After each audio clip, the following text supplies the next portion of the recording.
Well, good morning. Congratulations for making it to almost the very end. Appreciate you guys showing up. Good turnout. I was expecting less, so it's awesome. So again, my name is Daniel Baker. I'm with HDR in our Coeur d'Alene, Idaho office, if you know where that's at. This project is really unique for me as project manager. It's unique for HDR and it's unique for ITD. And I've got a lot of information to share today, so I'm just going to go ahead and jump right in. All right, so first I want to take a second and acknowledge our project team. So this project was a combined effort, a partnership between ITD District 1 and Idaho Fish and Game. Really important partnership there. Mike Hartz, I want to acknowledge him. He was the District 1 project manager. Merritt Horsman is with Idaho Fish and Game Panhandle region. And then I had a fantastic team of HDR folks that you see there on the screen.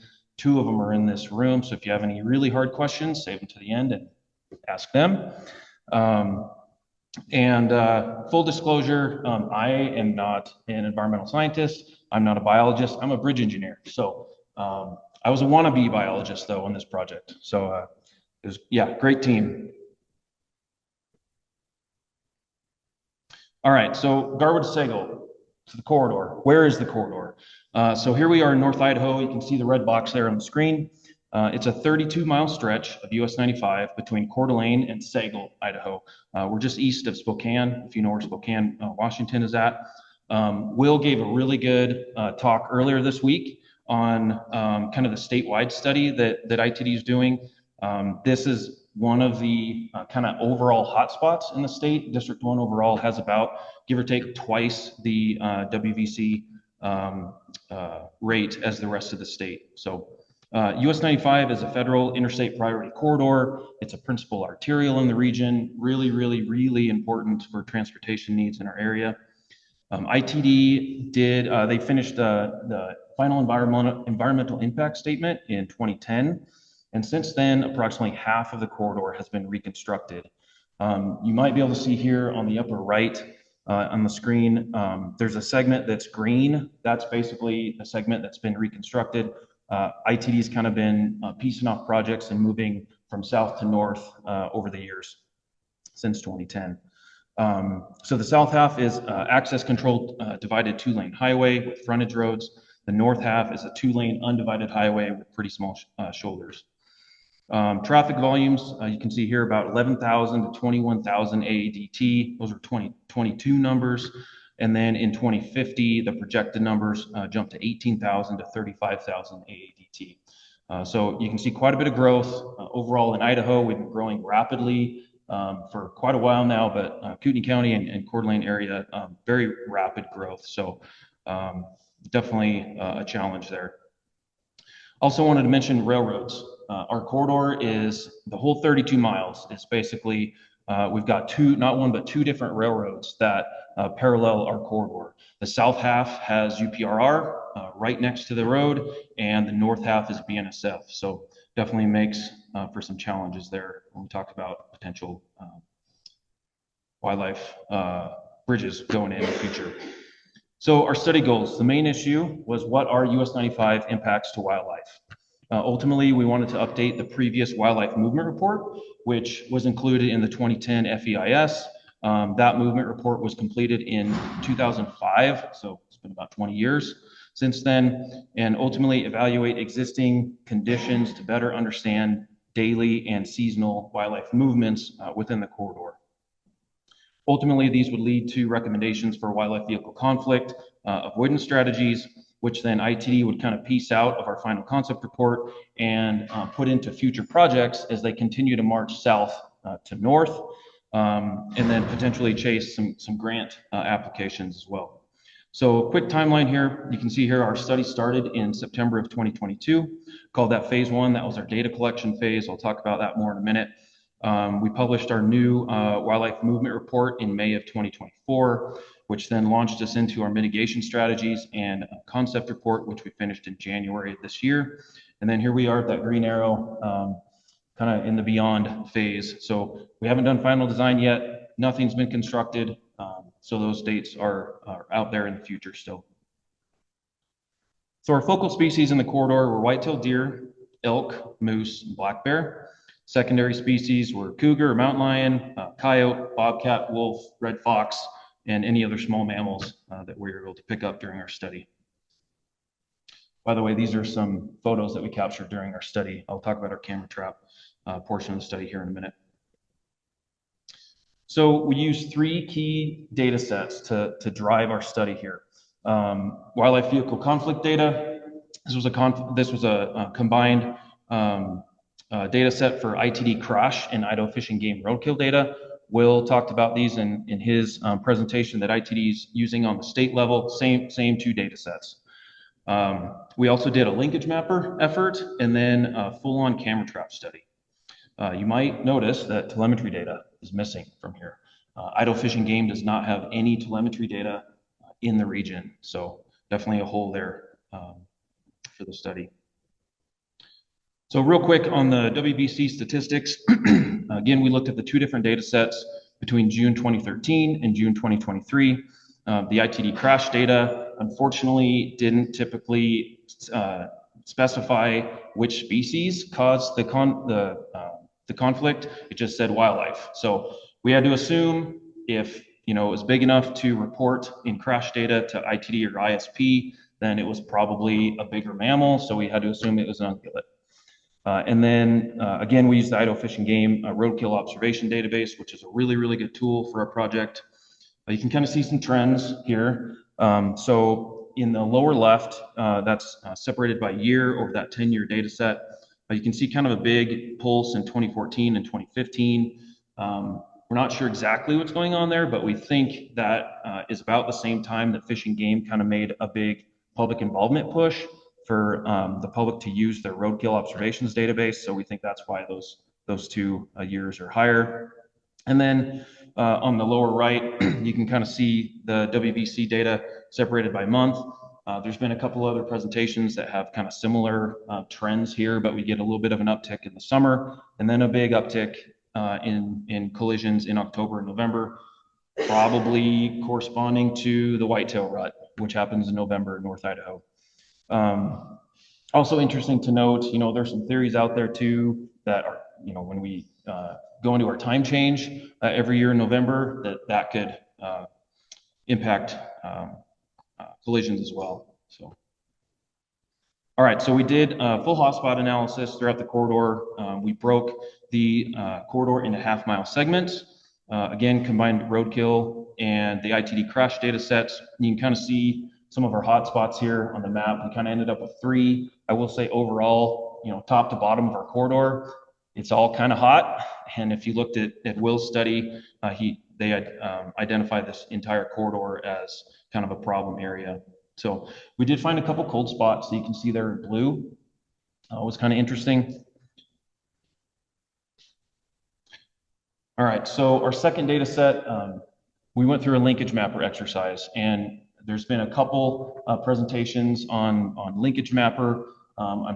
My guess is that most everyone in this room kind of understands what that is, but basically it was, us measuring the resistance or conductivity of how easy or difficult it is for animals to move back and forth between the core habitat areas that you see here on the screen in green. Interesting to note, in our corridor, we don't have like mass migration movements back and forth through the corridor, across the corridor. It's basically resident deer and elk and moose that are there year round and basically traveling back and forth between those core habitat areas. We looked at land ownership, land cover, slope, riparian and aquatic features, and roads and railroads, and ultimately overlaid all of those to get the least cost corridors for movements. So you can see there, the dashed box there on the screen represents kind of our study area and our corridor. And you can see lots of those purple paths that cross the corridor where the linkage mapper predicts. I won't read all the mileposts there, but quite a few on the north side of the corridor. South half of the corridor had a few less predicted corridors, but you can still see there's quite a few.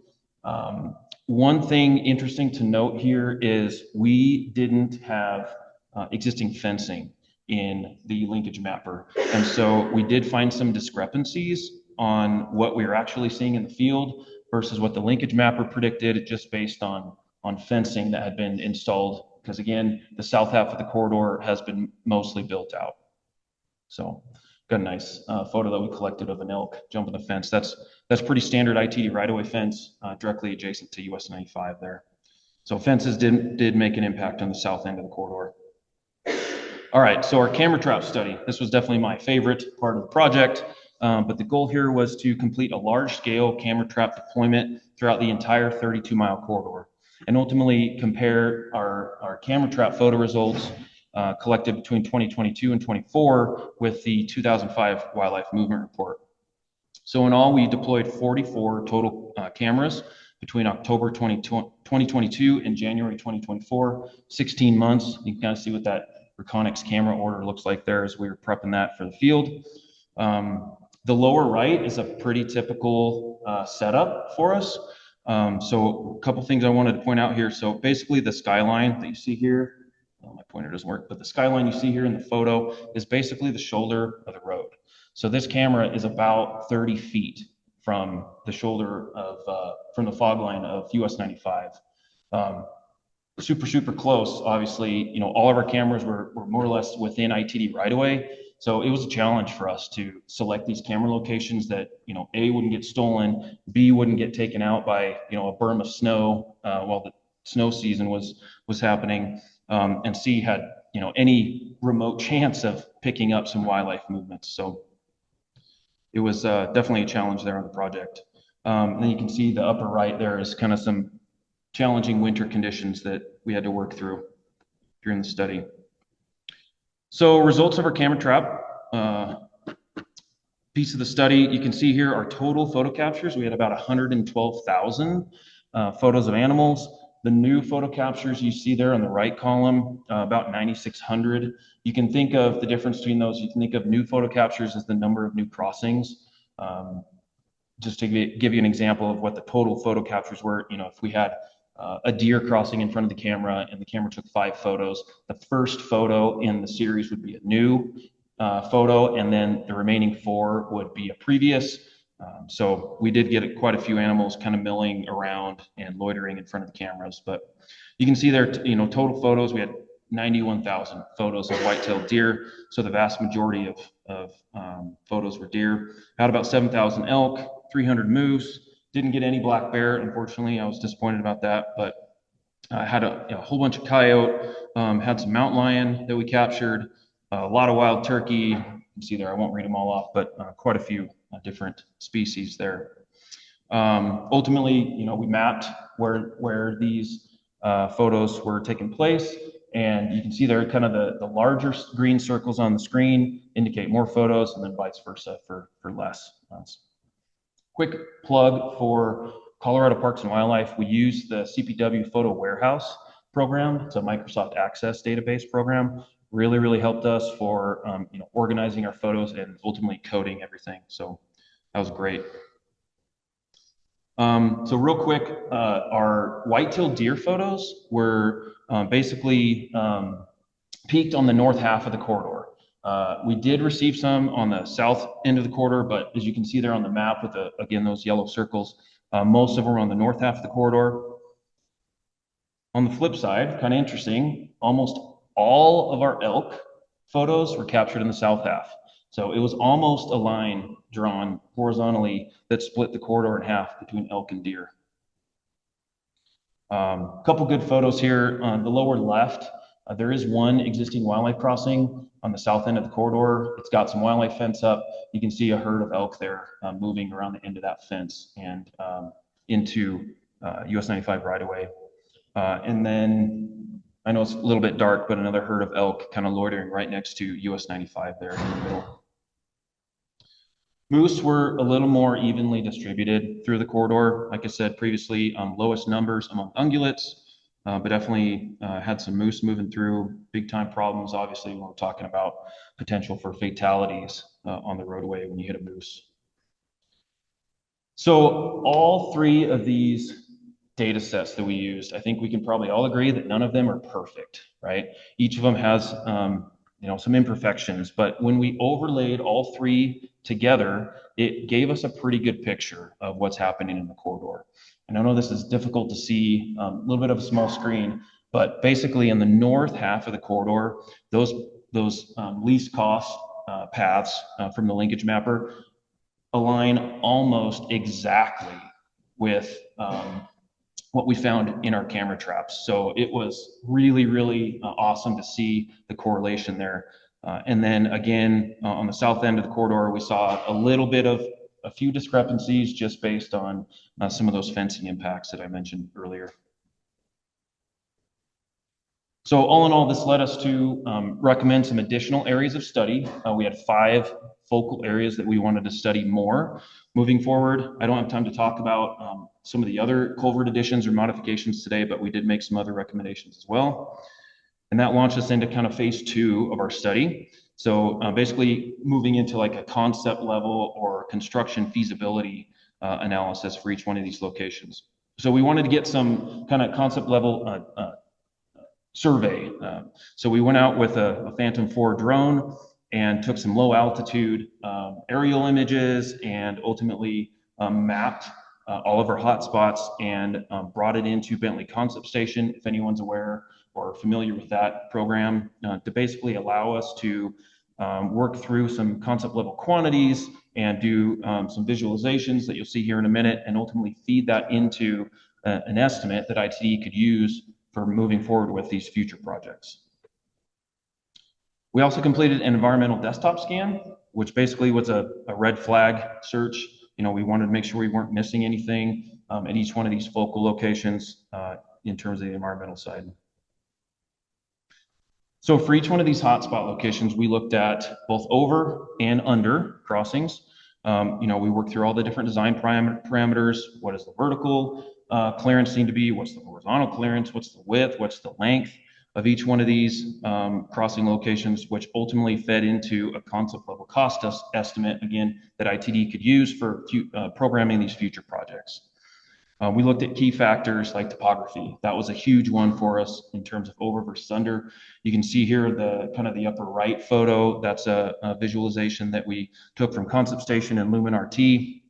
The US 95 roadway surface in that location is elevated compared to the surrounding lands, so made a ton of sense to go with a cut situation and cut that wildlife crossing down and build single span bridges there. And then on the flip side, you can see the lower right. This was another location where we did an overcrossing, modeled an overcrossing. This had a kind of a nice bench on the right side that dropped down into that field. And so we kind of stepped that overcrossing down over US 95 and a frontage road that will go in there in the future. Also looked at wildlife guide fencing, had recommendations in our report for that. So we all know that's critical for making these crossings work. And we did a limited cost benefit analysis on each one of these crossings as well. Big time factor there, we looked at adjacent land ownership and potential conservation easements, which is obviously critical for making these things work. If that field on the lower right ends up getting a new subdivision dropped in, that's obviously a big problem for that crossing. So where do we go from here? Again, our final concept report, we finished up earlier this year, and ITD is going to take those recommendations and break them up into future projects as they keep marching from south to north.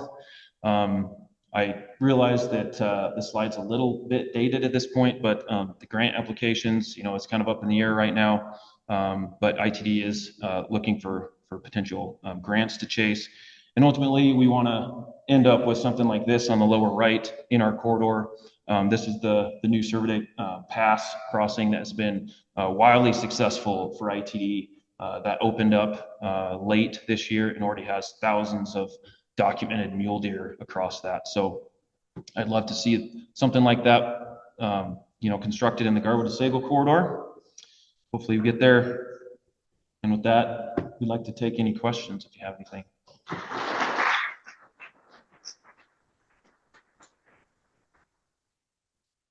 We do have time for questions since we only have 3.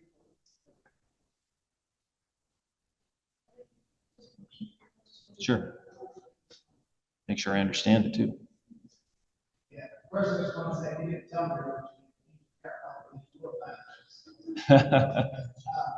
noticed on one of your cameras actually laminated cars. Was that to Yeah, great question. I'm actually glad you brought that up. I wish I would have more time to talk about our setup here. So, you know, being with all these cameras right next to the road, we were very concerned with theft. And out of the 44 total cameras that we deployed, only one got stolen over the 16 months. So, was really, really pleased to see that. I think that's a pretty good record considering a lot of these cameras were relatively out in the open. But to answer your question, that was a little placard that we made and we laminated. Pretty simple, just printed out a bunch of them, laminated them, and it basically explained what that camera was there for. It had, you know, contact information for Fish and Game and ITE, and I honestly think that those placards definitely made a difference in terms of theft, because we had lots of photos where we'd have people walking up and you could see them look at the cameras and then look over and like they're reading, you know, that placard, and then they wave and leave. So yeah, I highly recommend, if anyone's looking at a study like that, of doing something similar, just so people, you know, we have a lot of hunters in North Idaho, so there's a lot of private cameras out, and so they know it's not just another private camera. Okay, we have one question online. Yeah. It's pretty quick. Hello, can you repeat the name of the site designer? Oh, Bentley Concept Station. The question was repeat the program for Bentley, right? Yeah, Bentley Concept Station. It's a relatively new program that we're using in transportation a lot now, and it's really, really good for concept level analysis. And then you can kind of take the results from that and export it to another program called Lumen RT and kind of jazz it up a little bit for a nice 3D rendering.